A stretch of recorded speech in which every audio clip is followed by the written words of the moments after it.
Alright, mga unta guys, mga unta, nagsigang mangko ganina kay grabe ang lamig dito sa amin. Siyempre, January, February, December, January, February, grabe ang lamig sa amin.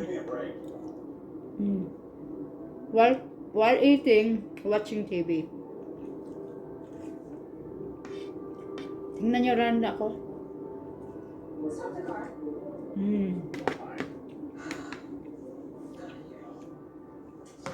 Ginano ko, sinigang ko ngayon is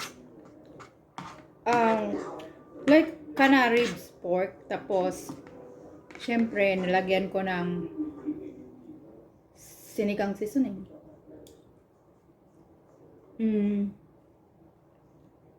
Banana pepper, spring onions, talong.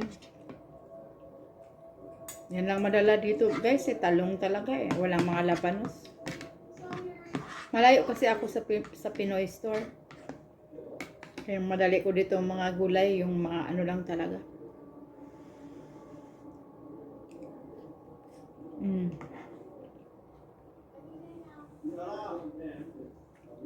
Masarap.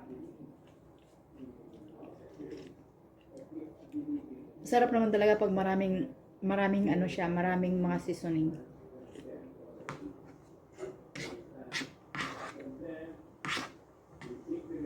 Marami akong seasoning na nilagay. Pero iba ako pag magsigang guys. Nilalagyan ko ng, ginisa ko muna yung sautein muna ako ng garlic at saka super chop onions.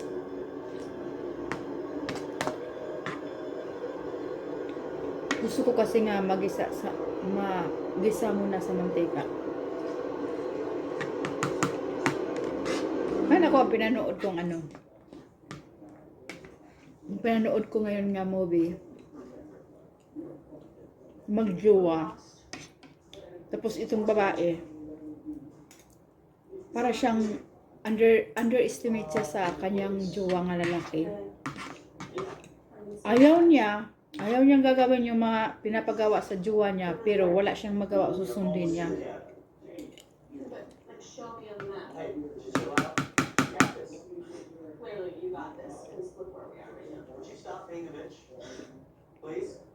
Narinig nyo?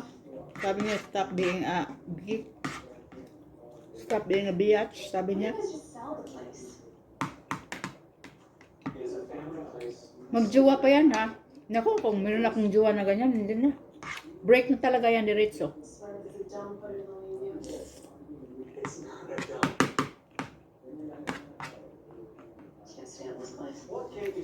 Huwag kayong magpa-put up sa jowa nyo na ganyan na ang ugali.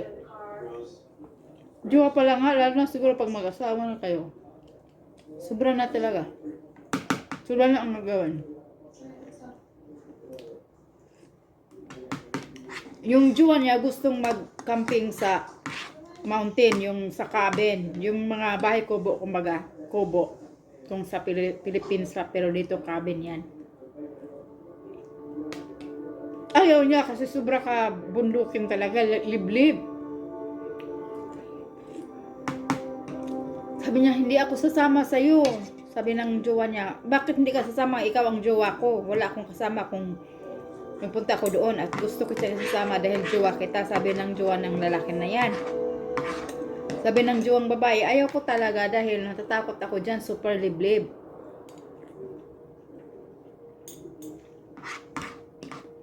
Wala kang makikitang nakakatakot. Sabi ng jowa ng lalaki, huwag kang matakot kasi nandito ako.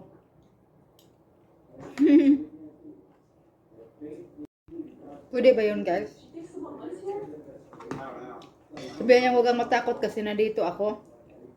Oo nga, nandyan siya, lalaki siya. Kaya talaga niya niyang protektahan ang kanyang jowang babae kung sakasakali nga wala sila ng tao doon eh.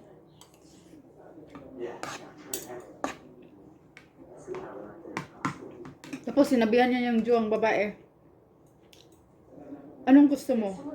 Tapos sabi niya nga, sabi ng jowang babae, I want my life back.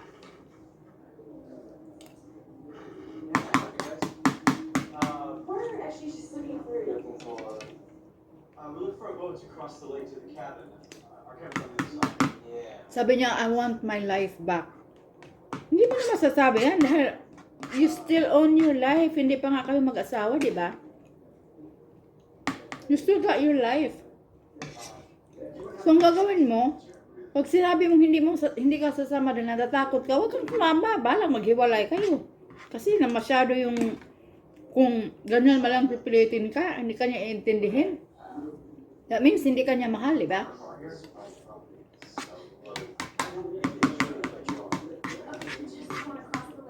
Kung sabi ng jowa ng lalaki na may cabin kami doon. Sanay daw siya. Kaya huwag siyang matakot. Kung sabi niya na ano ka rin, masanay ka rin. Sinabihan pa niya, gusto ko nga tumira dito eh. Sabi naman niya ng jowa ng babae, ano? Gusto mong tumira dito? Sabi niya, suluhin mo.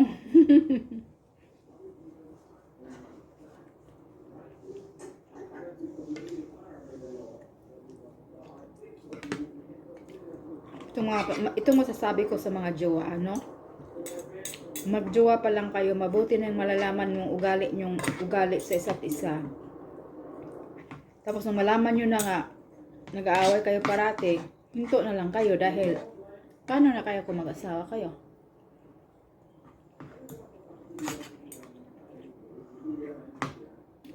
Nag-aaway nga kayo ngayon eh. Nagjowa pa lang kayo, hindi kayo magkasundo. Lalo na siguro mag-asawa kayo, panay ang away. Pero pag mag-asawa na, doon na yung responsibility eh. Nandoon na yung mga sinasabing responsibility.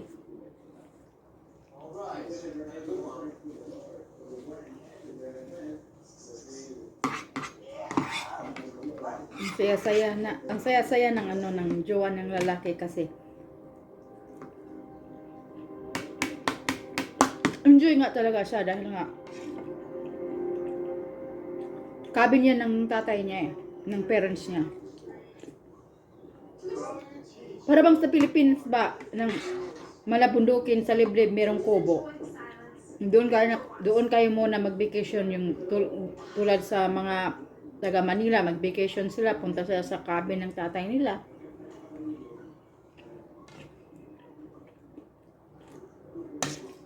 Parang ganun. Malabundukin, liblib talaga dahil hindi ka makuha ang internet eh.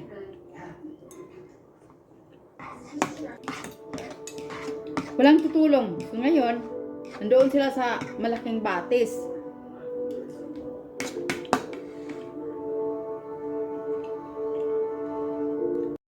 Nandoon sila sa malaki ang batis talaga, as in malaki. Tapos meron silang kayak, yung kanang maliit na sakayan guys ba. Pero enjoy ang lalaki dahil nga sanay siya doon. Ang jowa niyang babae, takot. Kasi nga, lumaki sa city.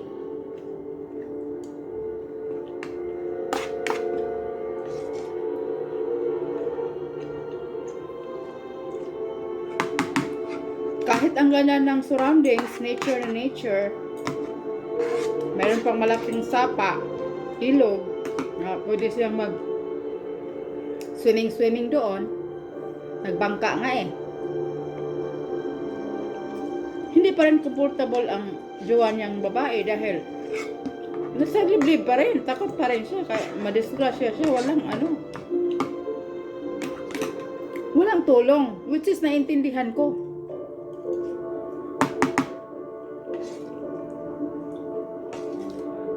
Kasi kahit ako, ganyanin ko sa jowa ko nga ganyan. Oy, nako, bahala ka dyan. Hindi ako sasama sa'yo. Kung maghanap ka ng ibang babae nga sasama sa'yo, maghanap ka din, hiwalay na tayo.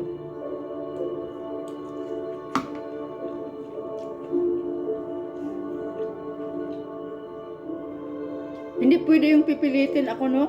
Lalo na pag natatakot ako, nako, wag talaga. Ito.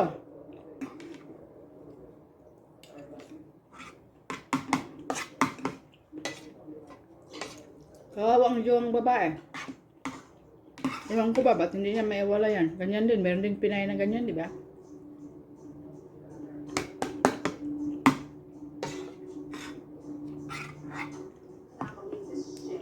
Kahit inaano na sa kanilang, minamaltrato na sa kanilang jowa o asawa.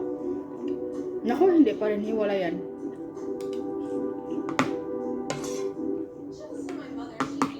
Oh, did she? Hindi tama yan. Kung minamaltrato kayo sa lalaki nyo, hiwalay kayo. What a kind. Sabihin nyo nga, may anak kayo, may asawa kayo. Mabuti na yun. Hiwalay kayo kasi para lang sa anak. Paintindi nyo lang sa anak na hindi kayo may magkasundo or ano violente ang tatay mo. Kaya hindi ka tayo pwedeng magsama sa kanya. Explain man lang yan eh. Explain lang. Kailangan mong i-explain sa bata na delikado ang tatay ninyo. Violente. Kaya mabuti nang hiwalayan para safety sila. Wag niyong yung ibang mga babae dyan, ginagamit nila ang anak nila eh. Ay hindi ko hiwalayan kasi may anak kami. Wag ganun. Wag niyong gamitin ang anak niyo.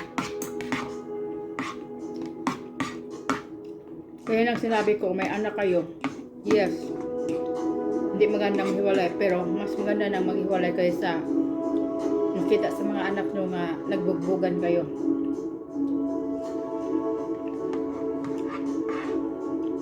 Kaya nang sinasabi ko, i-explain nyo sa anak nyo kung bakit kayo maghihiwalay.